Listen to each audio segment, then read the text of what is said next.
Sahana Vavatu Sahanau Bhunaktu Sahaviryam Karavavahai Tejasvinavadhitamastu ma Vidvishavahai.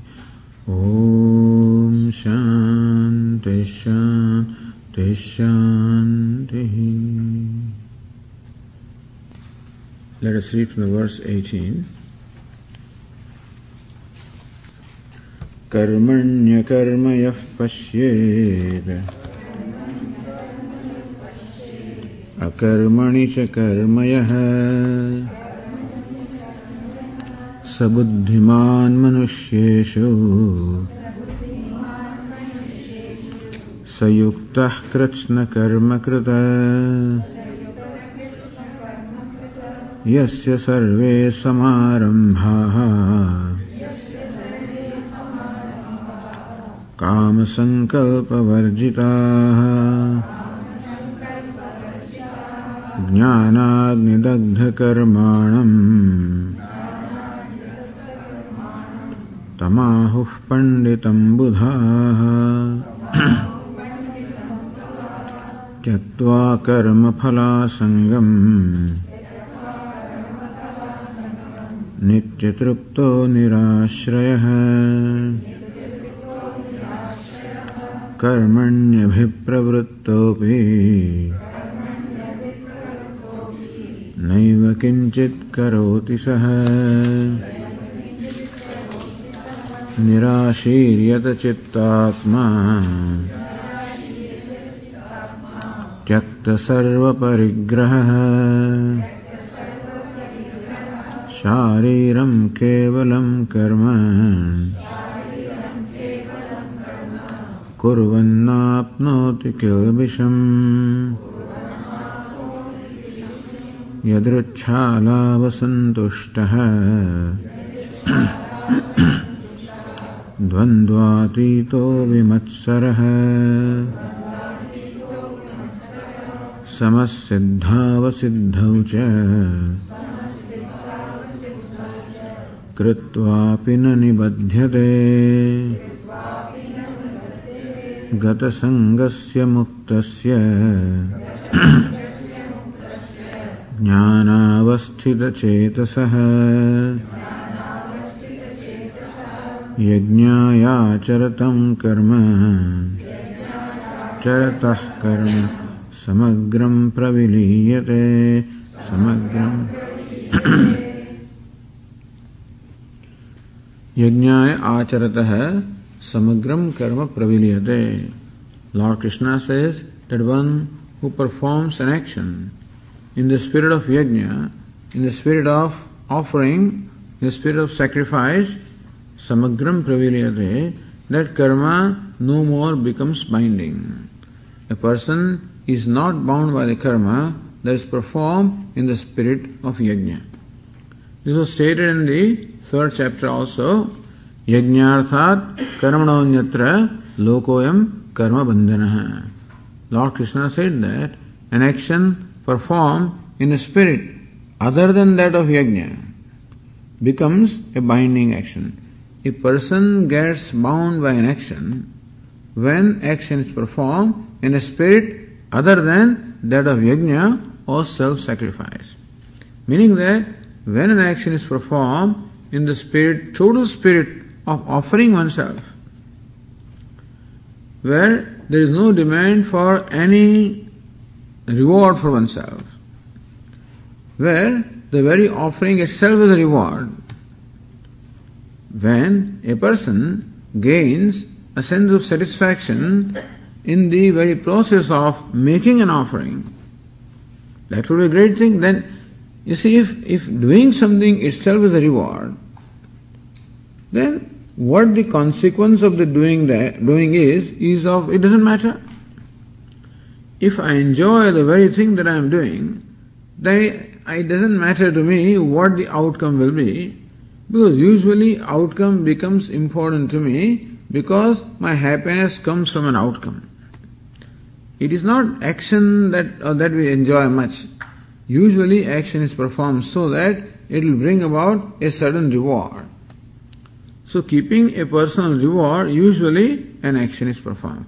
So action you finish off, so that the reward will come. It's a gratification. It's like the dessert that comes at the end. It comes at the end. There, we finish the earlier food. Because they require to, because otherwise, as I was a child, I would only ask for dessert, nothing else. Give me only that. It says, no, you have to eat chapati, you must eat this, eat that, then only you'll get it. And so you finish up those things so that you can enjoy the dessert.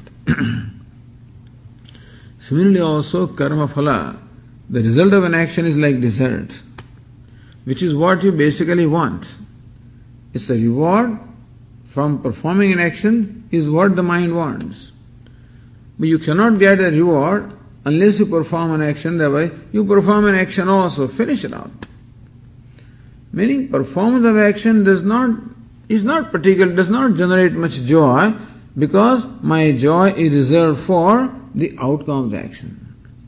So Lord Krishna says, rather than that, may you gain your satisfaction from performing the action, so that the reward does not remain of any consequence. Then you can be indifferent to the reward.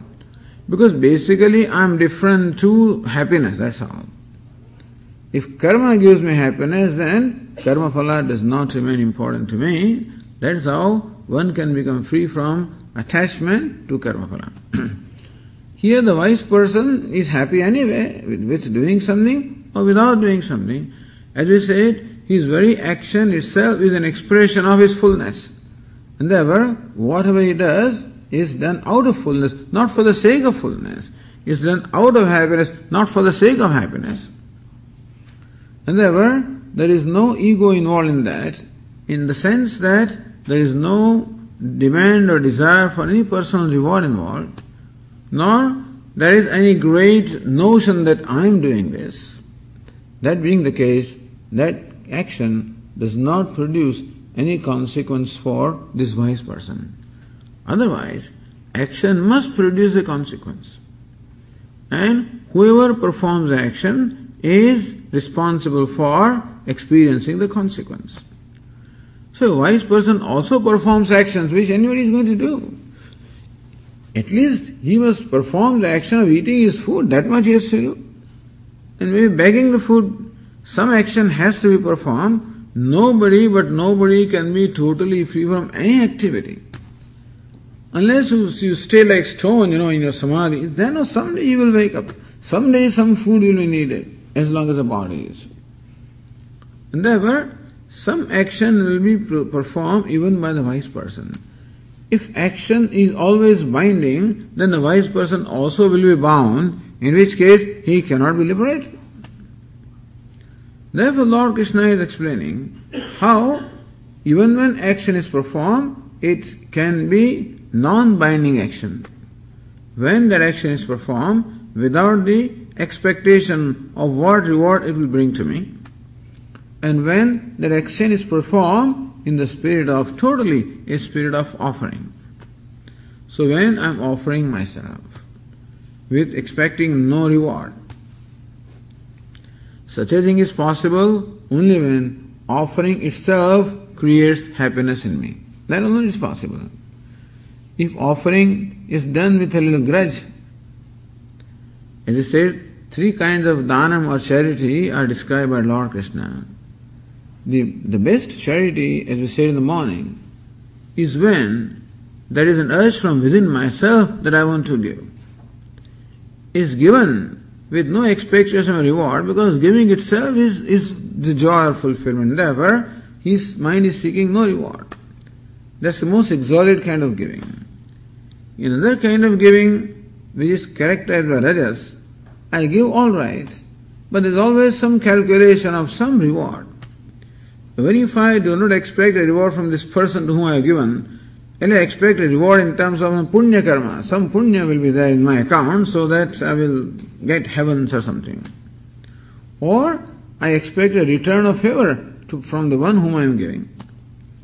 So that's the second kind of, or I give reluctantly. Because sometimes you are placed in a position where you are required to give. When you're part of a group and everybody is making pledges, $1,000, $500, you are also there. Come on, what about you? Then you also require to make pledges. Okay, $250. Reluctantly. So, diyate cha pariklishtam, with klesha or with grudge or reluctance it is given. That's the second kind of dhanam. And third is given with contempt, because you don't want to give and still you have to give. And therefore, with disrespect you give. That's the third kind of dhanam. But the first kind of dhanam, wherein the person gives out of joy. So wise person performs an action out of joy, not for the sake of joy. So Lord Krishna says that krutvapina nibadhyate. Even when he performs action, he does not get bound by the action. So Lord Krishna teaches Arjuna here a way of performing action such that the action does not bind you. See, Arjuna wanted to give up this action of fighting the battle on the pretext that the action will bind him. Oh Lord, I do not want to perform a binding action because I want to become free from samsara. I do not want to get further entangled in samsara. And why are you asking me to perform action? Tatkim karmani ghore mam niyojayasi Keshava. Hey Keshava, Lord, why do you compel me? Or why do you direct me? Or ask me to perform this terrible action? Then I will be bound further.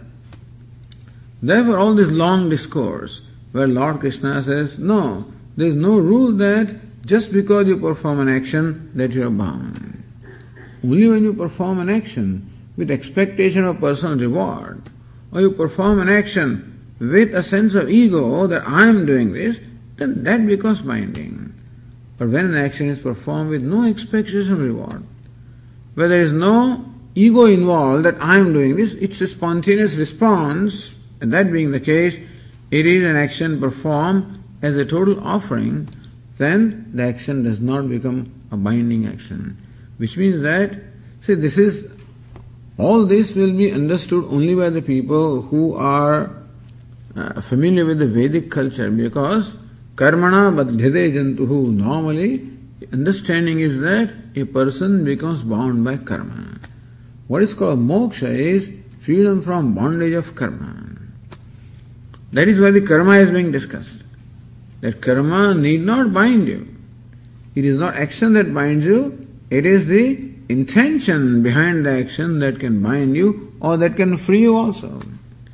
Therefore, Lord Krishna teaches in Bhagavad Gītā that may you perform your action in the spirit of worship. In that case, that action makes you free. So action, anything in the world is, anything and everything can be either binding or freeing. If anything is done properly and intelligently, it becomes a means of my freedom. The very same thing also done unintelligently can become a means of further bondage. Action also is like that. And therefore Lord Krishna teaches, don't give up action. Mate sangostva karmani. May you not have attachment towards inaction or dropping out of action. Don't do that. Perform, don't give up action. Lord Krishna does not want anybody to give up action. If you are wise, then also perform action for helping people. If you think that you are wise, if you are wise, you don't need to be told anyway. But then, if you think that you are wise, still perform the action for helping others. If you think that you are not wise, perform the action to purify yourself. In any case, action must be performed. And therefore, this wise person is being described here as to how the actions performed by him are non-binding. Why is it that his actions do not bind him? What is it? What is special about him? So in the next verse, the 24th verse, which is a very famous verse of Bhagavad Gītā, Lord Krishna tells us what is the vision of the wise person, what is the perception of the wise person, how he sees everything. That is said in verse 24. Brahmarpanam brahmahavihi brahmagnau brahmanahutam brahmaiva tena gantavyam Brahma Karma Samadhina. Does it sound familiar? Does it sound familiar? Okay. Yeah. So this is a verse that we chant before meals and then we commence our meals. So that verse comes from this place in Bhagavad Gītā. Here, Lord Krishna describes the vision of the wise person. Vision means what he sees. Not what he sees with his eyes, but what he sees with his mind. What we see with our organs of perception is called pratiti, perception. What we see in our mind is called vision. Let us put it this way, just to distinguish between the two. For example, I see a person, my eyes tell me that here is a person. My mind says that he is a friend. So I do not see a friend with my eyes, understand? My eyes only reveal the fact that here is a person. The form and color are revealed by the eyes. It is my mind that says, this is a friend. This is an enemy. All these judgments are made by the mind. And therefore, the organs of perception give us the data of what is around, and that is common to both wise person and other people also. Not that because he is wise that he sees something else with his eyes, he sees the same thing that everybody else sees. But the interpretation in the mind is different. So whatever we perceive, our mind interprets what we perceive, and then we respond. So we are responding to a situation not based on what is perceived or what is there, but based on what our mind interprets. If the person in front of me is interpreted by my mind as a reliable, a trustworthy person, then my interaction will be of one kind. If somehow my mind says, don't trust this person,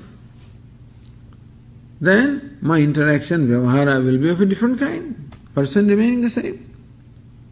Depends on what my judgment or interpretation or perception is. So we see this world of names and forms, wise person also sees the world of names and forms. But an ignorant person only sees that much. He only sees his vision or his mind does not penetrate beyond the names and forms. So he sees a man as a man, a woman as a woman, as a dog as a dog, a cat as a cat, as a bird as a bird, as a chair as a chair, everything. Which is what a wise person also sees. But he sees something more. Lord Shiva has 3 eyes. With the 2 eyes, he sees what everybody else sees. The 3rd eye is called the eye of knowledge, which is something more than what everybody else sees. Like a goldsmith. So there is a heap of ornament lying in front of him. He also sees various ornaments. But he also sees gold in all the ornaments. Therefore, when he gives you ornament, he just weighs them and then gives you according to, whatever the price is. To him it is gold. So also to a wise person, what is this universe? How does the universe reveal itself to a wise person? He sees nothing but Brahman. He sees nothing but Ishvara. That all this is manifestation of Ishvara. Ishvara alone is. What is Ishvara. What is Brahman. Whether it is sentient or insentient, whether it is a human being or an animal, whether it's a table or a chair, whether it is sentient or insentient, whatever it is, good, bad, indifferent, whatever it is. As Ishavasya Upanishad says, Ishavastyam idam sarvam yat kincha jagatyam jagat. Whatever there is in this creation is to be appreciated as Ishvara. And whatever it is includes everything. Includes a friend as well as a foe. Includes a saint as well as a sinner. Whatever it is nothing but manifestation of Ishvara. Ishvara or Brahman is manifest in that form, which is a fact. Just as it is gold that is manifest as all the ornaments, and so also it is Brahman that is manifest as any name and form. So usually people look at only the shape of the ornament, the form, the design, that's about all. It requires somebody like goldsmith to see that even when the shapes and forms are there, it is gold. And ornament is gold regardless of whether ornament is very shapely or ornament is shapeless or it is not done properly. Whether design is beautiful or design is ugly, doesn't matter. That does not deny the fact that it is gold. And so also, all the differences are in what we call upadhi, in the personality. This body, sense organs, mind, intellect, this complex is what we call personality. That is where all the differences are there. And in the personality there is a saint or there is a sinner. All of this is confined to the personality of the costume. But the one who manifests through the personality, the person, is nothing but Ishvara, nothing but Brahman. Therefore, a wise person does not, in his mind, it does not matter in what costume Brahma comes. To an ignorant person, costume matters. He is a saint, he is a sinner, he is this, he is that, he is man, he is a dog, he is a tree, whatever. So that decides how I respond. But to the wise person, not the form in which it comes, what comes. He perceives nothing but the play of one Ishvara or Brahman in everything. That is what Lord Krishna describes in the verse 24 that we just read. And that the wise person perceives Brahman everywhere, because that is all there is, including his own self. This vision of the wise person is described with reference to a yajna, with reference to a fire sacrificial ceremony.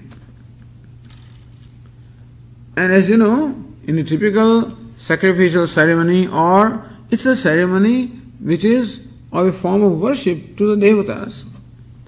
In the Vedic times, the worship to the devatas was done through fire. Those days, they did not have temples, they did not have the icons or the images, etc. But the Lord, as manifest as natural forces, as different gods, was worshipped. And those days, the worship was through fire, meaning in the fire, the devata, a given deity, is invoked and offering is made to the deity. Outwardly, it will appear that he is throwing away something in fire. To the uninitiated person, it will look like he is throwing away in fire and it's turning into ashes. What a waste!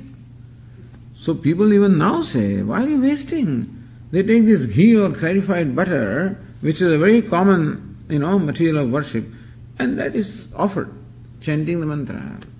So 1008 times they offered, last Monday. So many different materials. And you can say there, what is it? They're just throwing everything in fire. It's all turning into ash. So it may look like to somebody. But not to a devotee. A devotee, in fact, invokes the deity in the fire and he is feeding the devotee. He is making offering to a devotee. So fire, one of the children yesterday, I was quite impressed. I said, what does fire do? I was, asking children. And they say different things, it cooks food and it burns, and somebody said it illumines. And one of the children said, the fire carries also the oblations to devatas. They must have heard in the classes. So the belief is that when you make an offering to fire, the fire is called hutavaha. So whatever is offered is carried by the fire, is the messenger. And it is given to the respected devata. Or devata comes in the fire and receives the oblation that is given by you. It is a ceremony of worshipping God through devatas. This is a Vedic ceremony. This is called a yajna. And yajna is the most sacred ceremony. That is why Lord Krishna compares the wisdom of the wise person with a yajna. Whenever anything is compared to yajna, that means that thing is praised. So Lord Krishna praises the knowledge, what we call Brahma Jnanam or knowledge of Brahman, by comparing that knowledge with a yajna. And therefore, this verse describes the vision of the wise person with reference to a yajna. In yajna or this sacrificial ritual, there is an altar in which you kindle fire. There is a way of preparing the altar, there is a way of kindling fire, there is a very elaborate procedure. And in that fire, you invoke the Devata. And you recite or chant a mantra which pertains to that Devata and make an offering, ahuti. Supposing that reaches the Devata and you get the result of your action. Perhaps you were performing the ceremony for attaining heavens, then you achieve heavens as a result of the ceremony. But then this ceremony gives you some karma phala, it gives you the fruit of your action.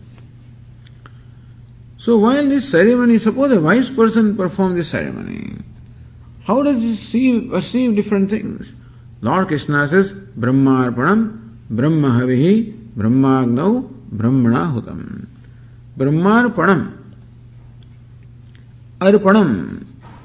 Arpa means to offer. So Arpanam, that word can be derived in many ways. But Arpanam can be derived in many ways. A simple way of deriving it is Arpyate anena iti Arpanam. That by which something is offered is called Arpanam. So in a typical fire ritual, you take this material such as ghee or clarified butter, you take a portion of it in a ladle, which is a wooden spoon, and you offer it to fire, to the Devata. So therefore, that ladle or the wooden spoon with which the offering is made is called Arpanam, because that by which something is offered is called Arpanam. It is ladle, a wooden spoon by which something is offered, like the oblation is offered, therefore that is called Arpanam. So Lord Krishna says, Brahmarpanam. To a wise person, he also perceives a ladle, but he sees that as nothing but the manifestation of Brahman. In the vision of a wise person, this ladle, a wooden spoon, is Brahma. Just as an ordinary person sees a snake where a knowledgeable person sees rope, so also where an ordinary person sees only a wooden spoon, there the wise person recognizes Asti Bhati Priyam Sat Chit Ananda, nothing but Brahman in the form of the spoon. Meaning he perceives spoon also as Brahman. Or Arpanam can also mean Arpyate Asmaiti, the one to whom offering is made. So that by which offering is made, Arpanam, if that is how we interpret, Arpanam means a ladle or something like that. Or Arpyate Asmai, the one to whom offering is made, if that's how we explain the word Arpanam, then is the Devata. So Devata also is Brahman.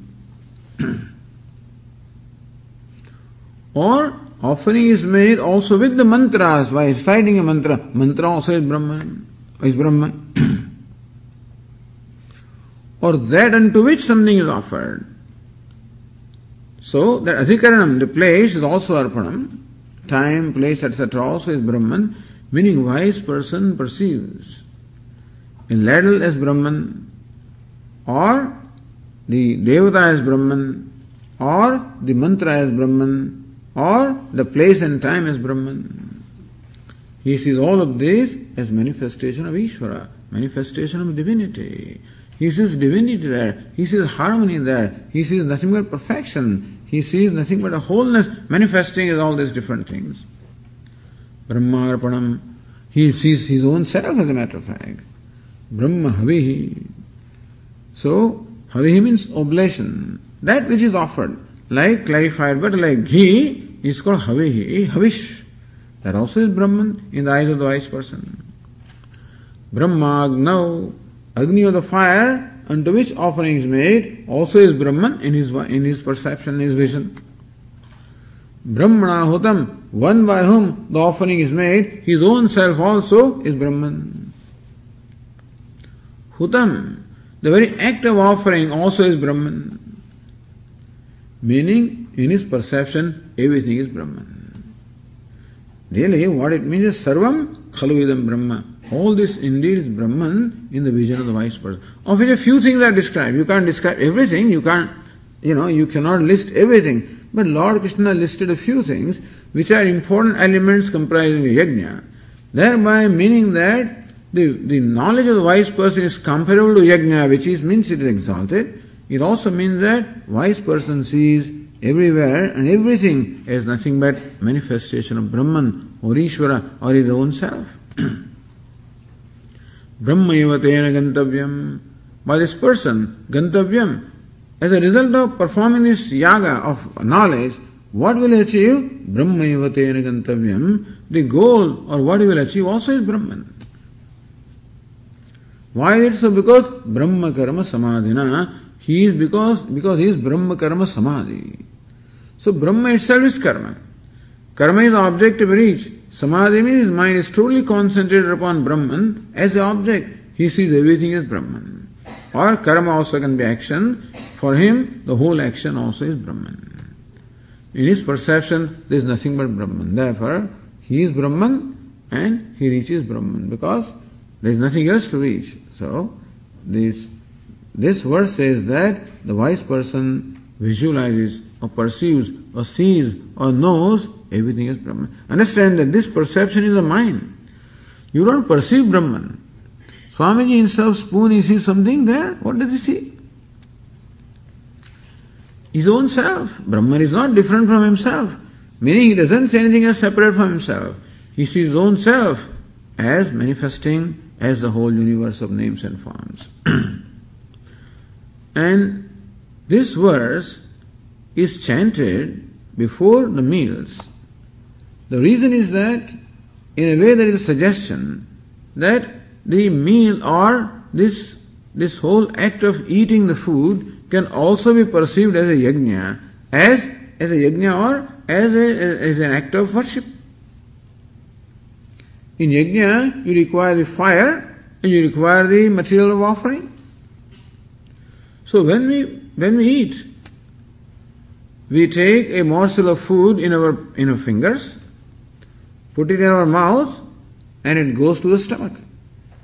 In stomach, there is this digestive fire. So we can visualize how every morsel of food that we put in our mouth and masticate is comparable to one oblation given to fire. Now, not only we chant this particular verse, but you will find that we also chant the 15th chapter of Gītā. There are relevant verses in 15th chapter of Gītā, particularly last few verses. During lunchtime, we recite the whole 15th chapter. In the evening, we recite only from verses 12 onwards. So from verse 13 onwards, 13, 14, 15, there are 3 verses in the 15th chapter which are relevant to the act of eating food. Because there Lord Krishna says, Pushnami cha aushadhihi sarvaha somo bhutva rasatmakaha. As soma or a principle of moon, or principle of juice, or principle of sap, I nourish all the plants and vegetables. I give them nourishment and give them taste. So nourishment and taste which is there in plants and vegetables is nothing but me. So Lord Krishna says, I myself become the plants and vegetables and come before you in the form of food. And therefore, the food which is there in our plate in front of us is nothing but Lord, Ishvara, Brahma. Then he further says, Aham Vaishvanaro Bhutva Pranayanam Dehamashritaha Pranapana Samayuktaha Pachamyannam Chaturvidham. That I reside in the stomach of all the living beings as the digestive fire. As a digestive fire, I reside in all the living beings. and I digest the food. The fourfold food that different living beings eat, I digest them with the help of prana and apana, the inhalation and exhalation. With that help of that, I digest all the food. Meaning digestive fire also I am. So Lord Krishna says, food also I am. So food also is Brahma, the fire also is Brahma. And then Lord Krishna says, Sarvasya chaham hrudi sannivishtaha. I dwell as a self of all the beings, which means that the person who is eating also is Lord or Brahman. Then when the food is digested in the stomach, it is converted into juices and it is then spread into the entire body. And therefore, this body is nothing but the modification of the essence of food. So food is Brahman. So essence also is Brahman. So this body which is made of essence of food also is Brahman. So my fingers also are Brahman. So fingers with which I pick the food and put in my mouth is called Arpanam. That by which I am offering oblation. That also is Brahman. So then this verse, Brahmarpanam. Arpanam, my fingers with which I am eating food is Brahman. Brahmahavi, the food which I am eating, which is offered as oblation, also is Brahman.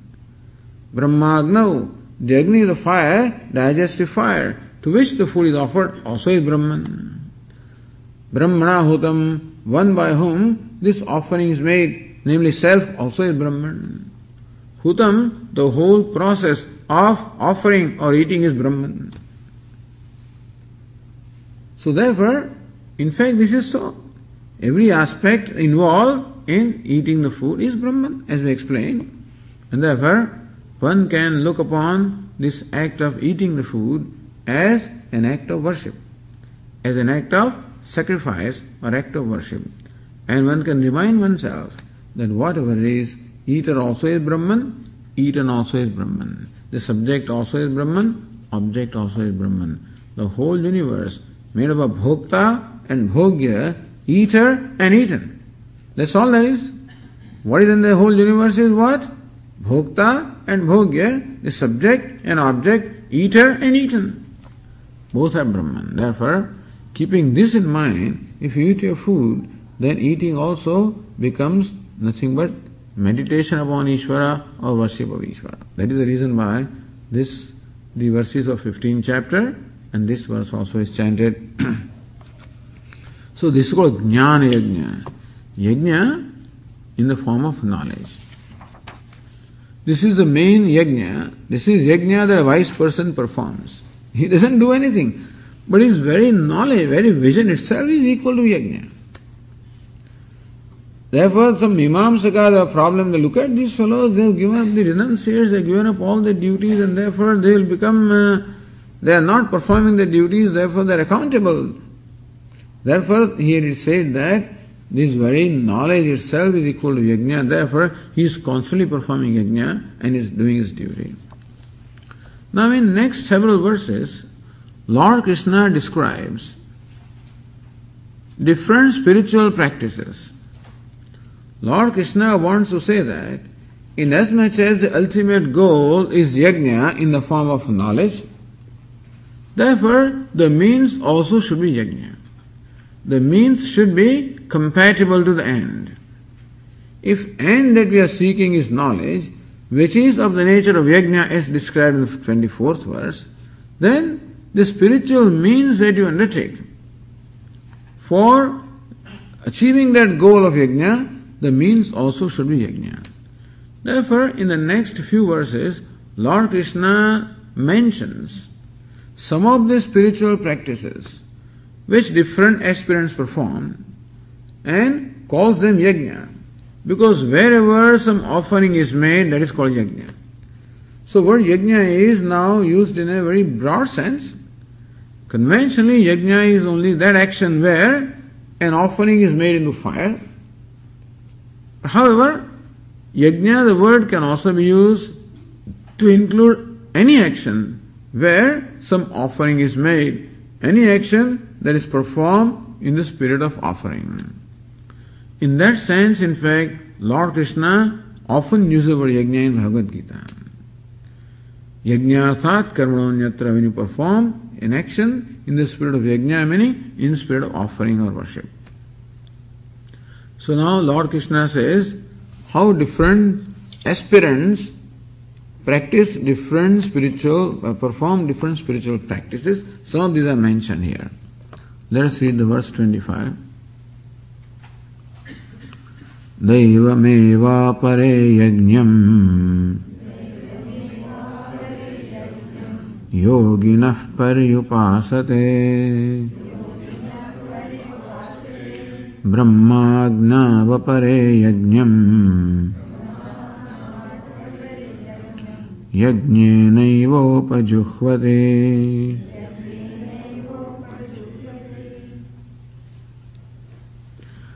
Apare yoginaha daivam yajñam paryupasate. Lord Krishna says that there are some yogis who are what we call the karmakandis. So some yogis who worship Lord through the conventional or traditional process of yajna, like the one that we watched on Monday. Whereas we just said that you kindle fire in the altar, invoke the devatas and make offerings with in accompaniment of chanting of mantras. So there are those who are adept in that, that's what they do as a form of worship. So you can perform this yajna for a specific end in mind. That this is done Ayushya Homa, so that for longevity it is done. Mrityunjaya Homa, for conquering death or disease. So with those results in mind you can perform these homas. Or you can perform this homa simply as an act of worship with no expectation of results. Either any action can be sakama karma or nishkama karma. An action can be performed with a personal desire, or an action can be performed without any desire, simply as an act of offering. So any action performed as in the spirit of offering is called yajna. So Lord Krishna says there are many aspirants, many seekers who are seekers of knowledge. But then, before knowledge can take place, or can take place, there is a preparation required in terms of antahakana shuddhi or purification of mind. So various spiritual practices described in this and other following verses are means of antahakana shuddhi or purification of mind.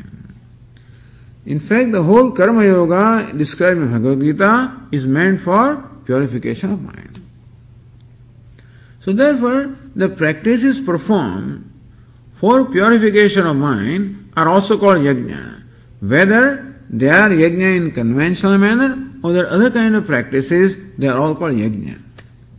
So Lord Krishna says that you must perform yajna in your life to gain inner purification so that you can ultimately accomplish yajna in the form of knowledge. So first stage is yajna performed as a means of inner purification that leads to yajna of the nature of knowledge. So the yajnas described in several verses are the yajnas performed by different aspirants for purification of mind.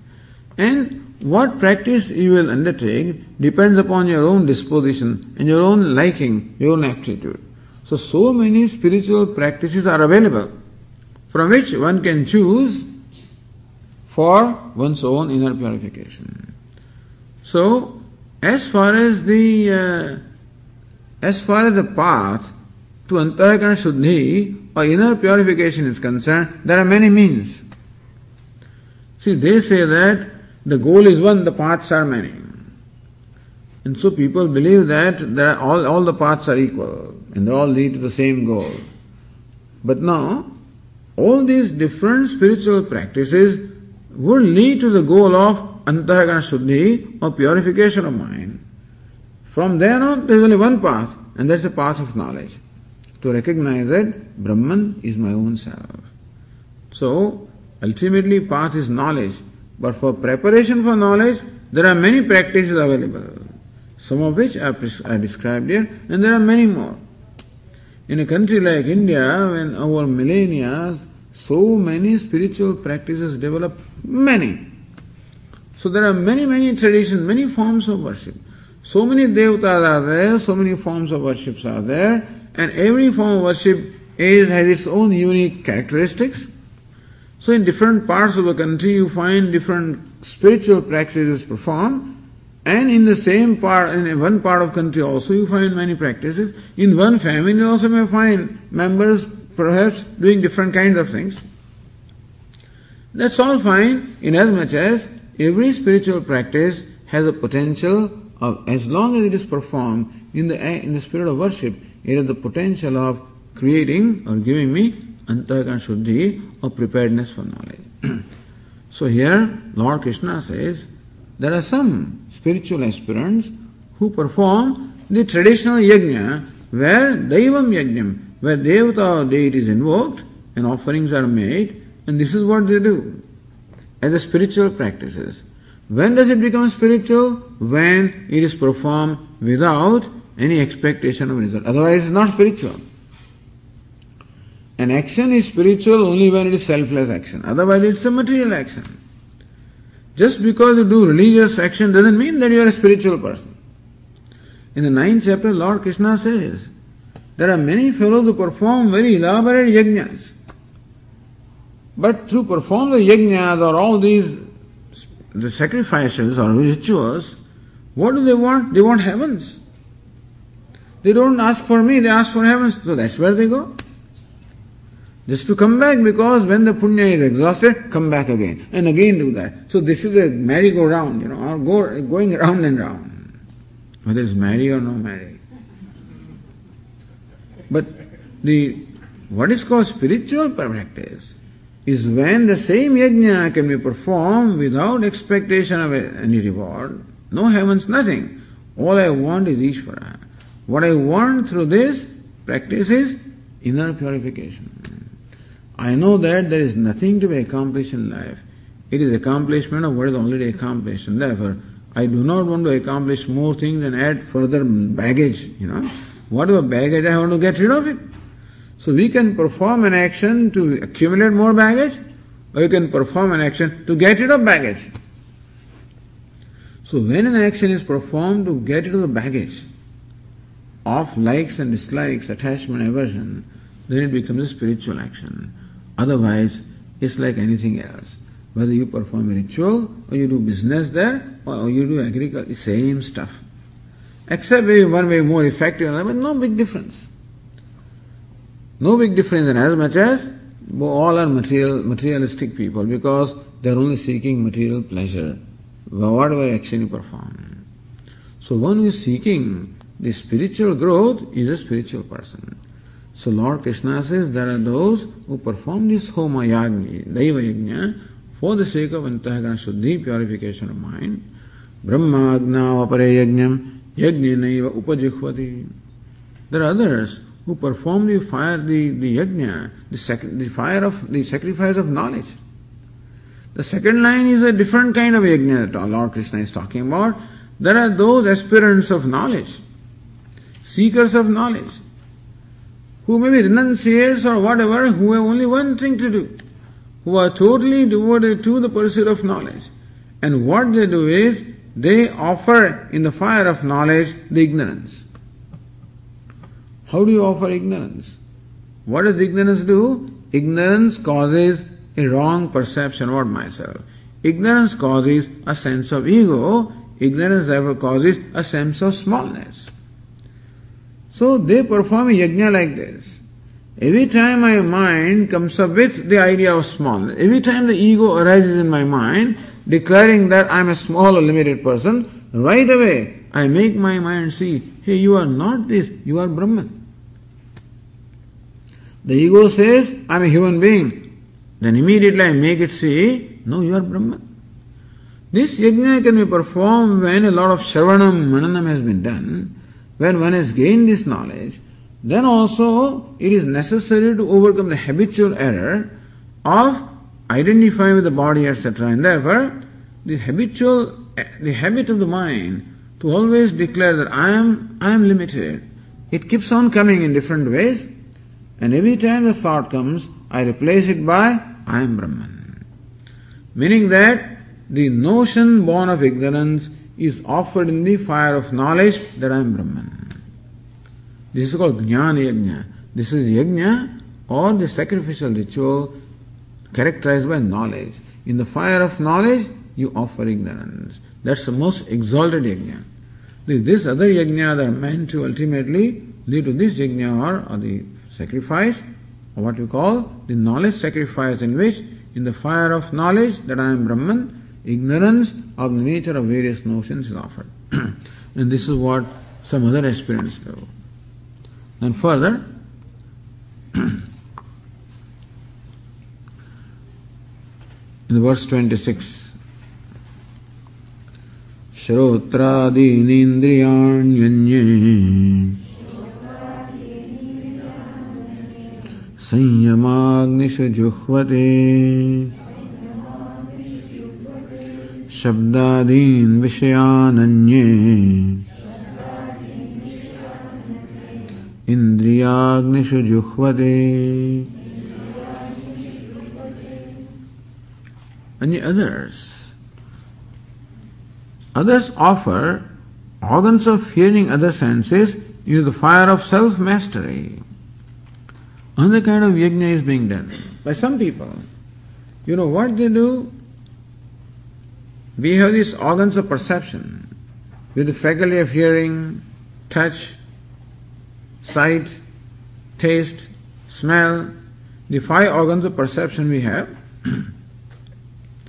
And with these organs of perception, we perceive and experience the 5-fold objects of the world.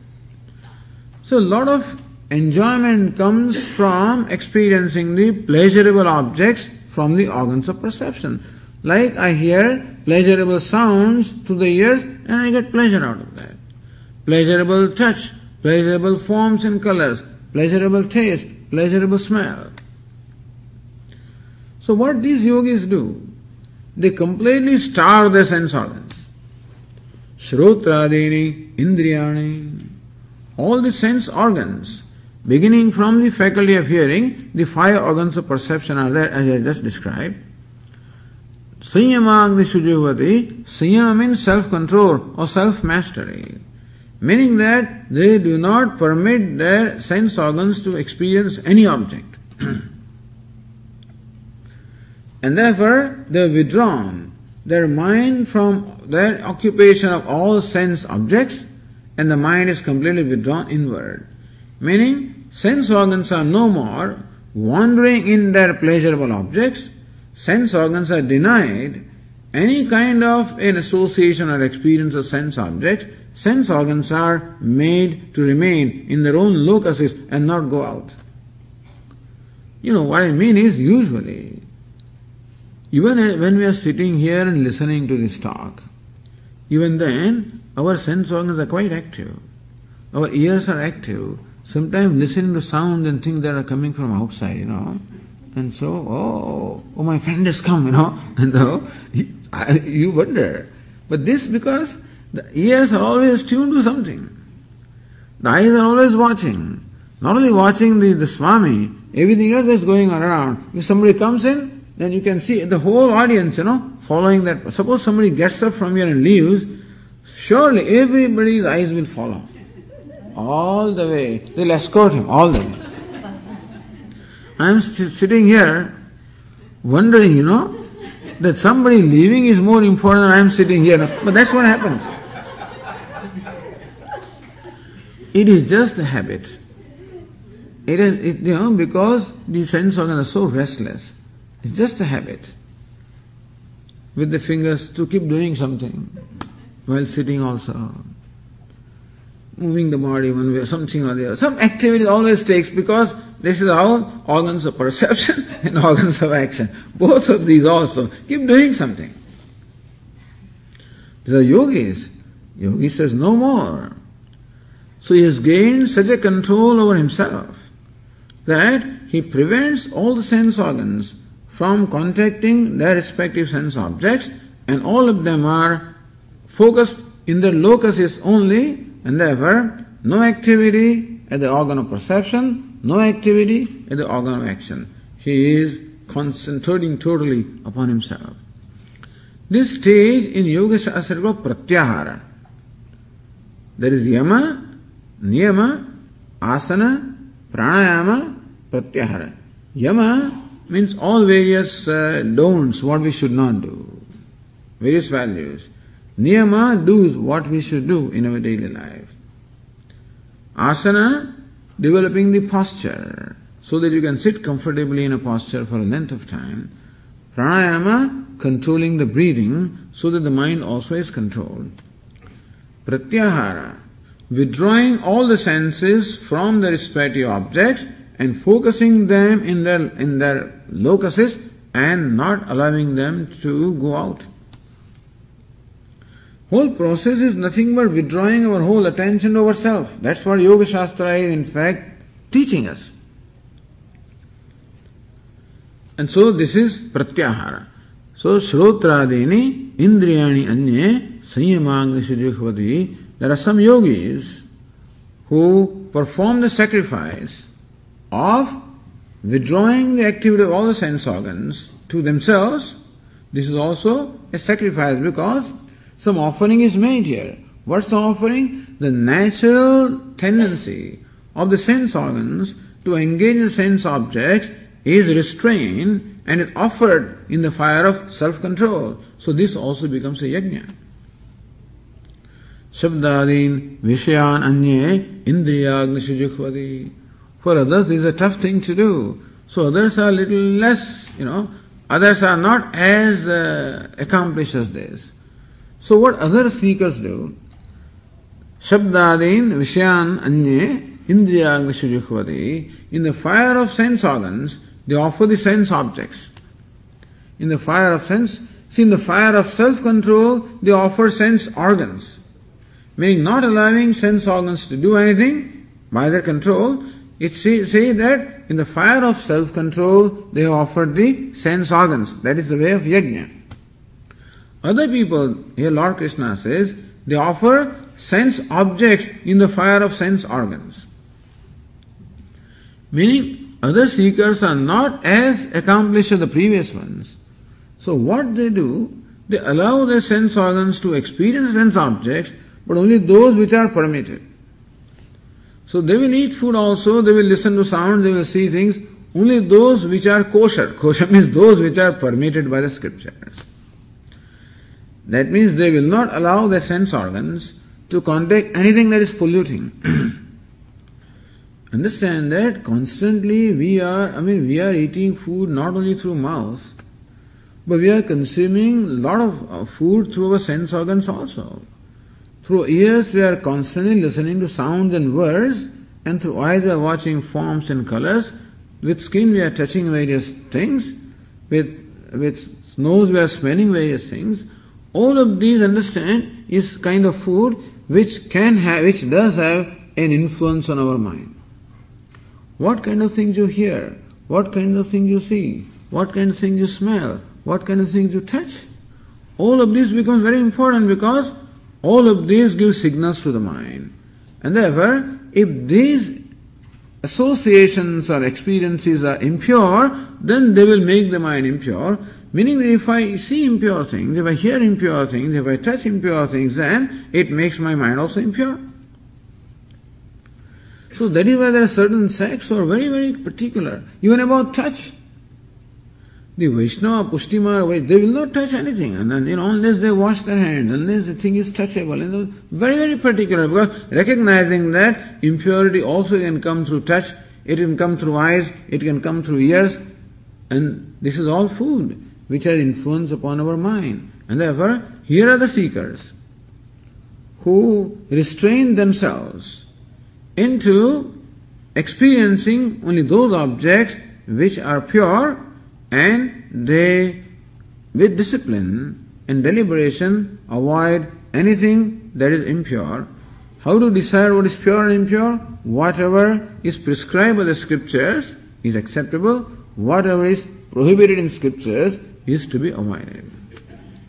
So, this is also yajna. Because the eyes may want to see everything, ears may want to hear everything, but you prevent. He says, no, hear only the listening, listen to the glories of the Lord. Don't listen to anything else. Listen to Kirtan, Bhajan, listen to Vedanta, listen to those things which only have a positive effect. See what? Don't see everything which will pollute your mind. Go and see Lord Dakshinamurti, see him. See your Guru, see good things, which have a positive impact on your mind. So this also becomes a yajna, because the tendency of the sense organs to indulge into undesirable things is prevented. So that kind of an offering is made. So this also is called yajna, little lower kind of yajna. So there are some who perform the yajna of the nature of restraining the sense organs from association with anything that is prohibited or anything that is undesirable, anything that is thought to be polluting. Then further,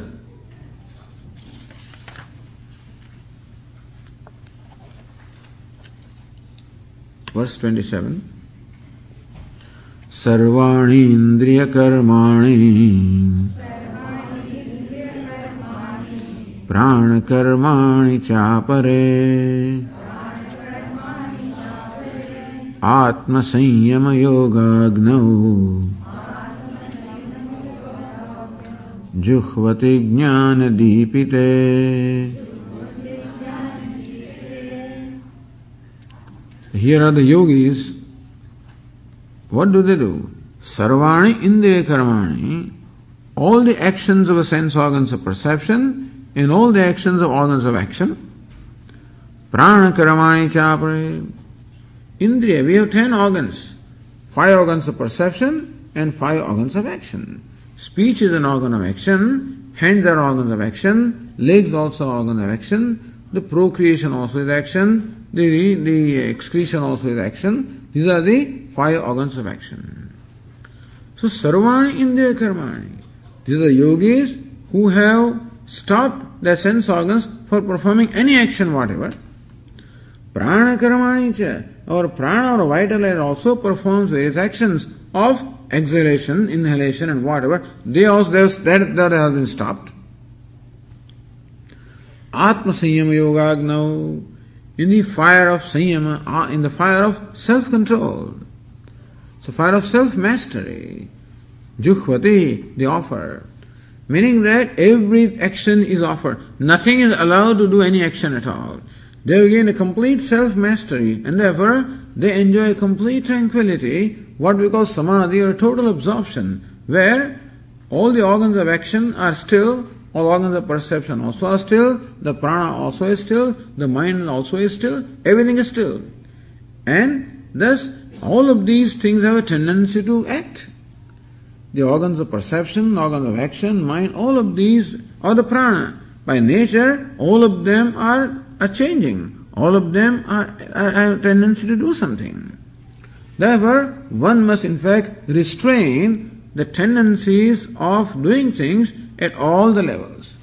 A level of organs of sense, organs of perception, organs of action, the prana, the mind, all of these tendencies are restrained and the person enjoys a complete self-mastery, a state which is what we call absorption into the self or the samadhi.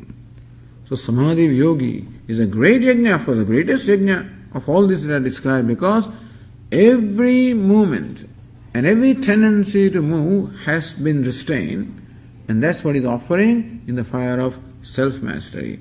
So fire of the nature of self-mastery, in which all the activities are offered, so that his mind is totally focused upon the self. So that is this kind of yajna other yogis perform. Yet other yogis, what do they do? Next verse.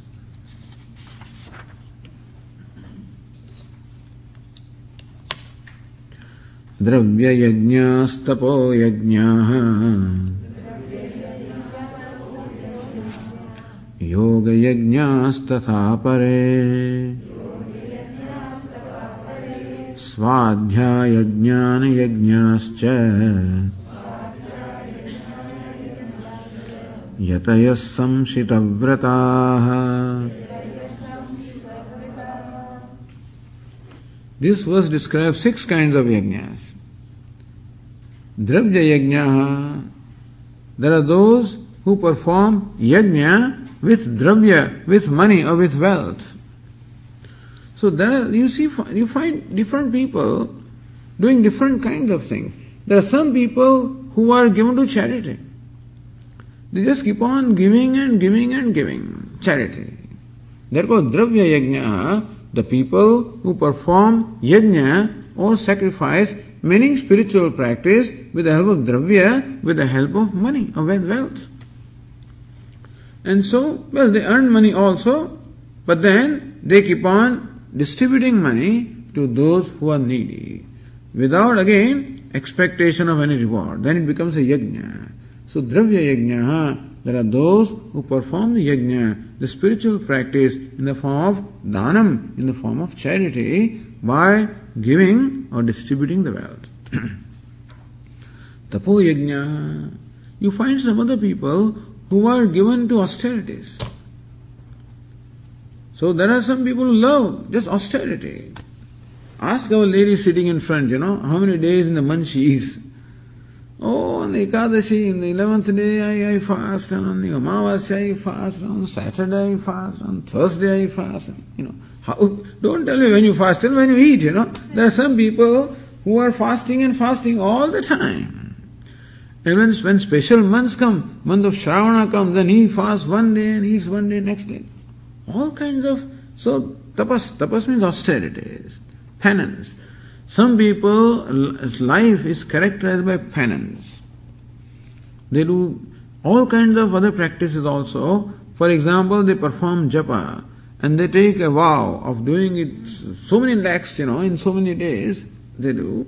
They're fasting, reciting, all kinds of austerities, which involve a certain amount of restraining, total amount of restraining oneself. This is what they do. Tapo yajna. So in their life, tapas or austerity or penance is predominant. That's how they worship God. Different ways of worshipping God. Some people worship God by charity. Some others worship God by way of tapas, penance or austerity. Yoga yajna. Some other people are worshipping God through yoga. What we call Ashtanga yoga. We say yama, niyama, asana, pranayama. This 8-stage yoga. That's what they keep doing. And this is their form of worshipping Ishvara. Swadhyaya yajna. Some people keep on swadhyaya. Swadhyaya can mean study of the scriptures. Or it can also mean japa. The word swadhyaya in Yoga Shastra means reciting Om, reciting the name of God. So some people keep on doing that. They are just devoted to reciting the name of God. Or swadhyaya. Some people constantly study the scriptures and contemplate. That's all they do. Study the scriptures. Jnana yajnascha. Some people also are devoted to pursuit of knowledge. Shravanam, manam, nididhyasanam. That's all the pursuit they have. So they are also spiritual aspirants. Yatayaha samshitavrataha. There are others who follow, observe severe vows. Take a vow of non-violence. I will not commit violence. Severe vows. These vows can be conditional and vows can be unconditional also. Somebody can say that I will not eat meat whenever I am in a place of pilgrimage. So that's the kind of vow they take. I will not eat meat when I am in a place of pilgrimage. Well, that is also a vow. Some kind of restraint is there. Somebody will say, I will not tell a lie except when I am in business, At least some restraint is there. Somebody will say, I will not steal unless it comes to income tax or something like that. Okay. So people do take vows, but conditional vows. I will not tell a lie except, in front of my guru. Elsewhere is okay, but that much I will not do. Whatever. But samshita vrataha, there are those who take severe vows. I will not tell a lie. Stop. That's it, period. They say, I will not tell a lie. Period. Not that I will tell truth. I will not tell a lie. You are not obliged to speak truth because it may not be necessary. Speak only when necessary. But surely, if you speak, do speak truth. But our vrata can be, I will not tell a lie. And in any condition, circumstances are followed. Samshita vrataha. So, Yoga Shastra gives us different vratas. Ahimsa, Satya, Asteya, Brahmacharya, Aparigraha. This is called Yama. Ahimsa, non-violence, not hurting any living being. By action, by words, by thoughts. Some people severely observe this vow. In India, we have this religion called Jains. They are really very big on non-violence. And they practice non-violence to the last, to the maximum extent.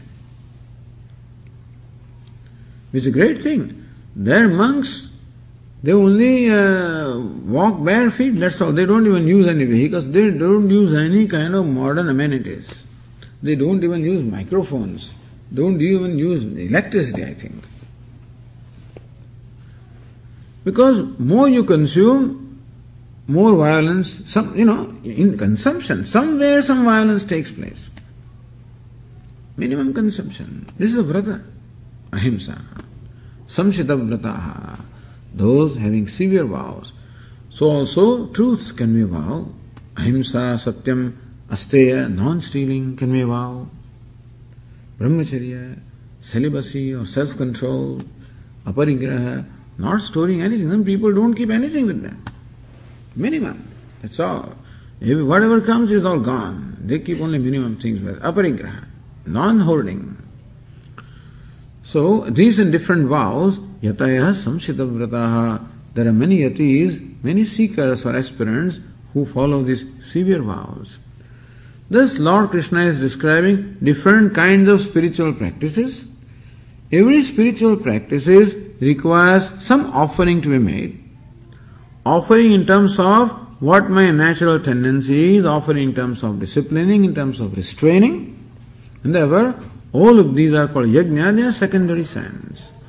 So, still Lord Krishna will describe in the next one verse, which we will see in the next class. Om Purnamadah Purnamidam Purnat Purnamudachyate Purnasya Purnamadaya Purnameva Vashishyate. Om Shanti Shanti Shanti. Shankaram Shankaracharyam Keshavam Badarayanam Sutra Bhashya Krutau Vande Bhagavantau Punah Punah Ishvaro Gururatmedi Murti Bheda Vibhagine Vyomavad Vyapta Dehaya Dakshinamurtaye Namaha. Om Shanti Shanti Shanti. Hari Om. Shri Gurubhyo Namaha. Hari Om.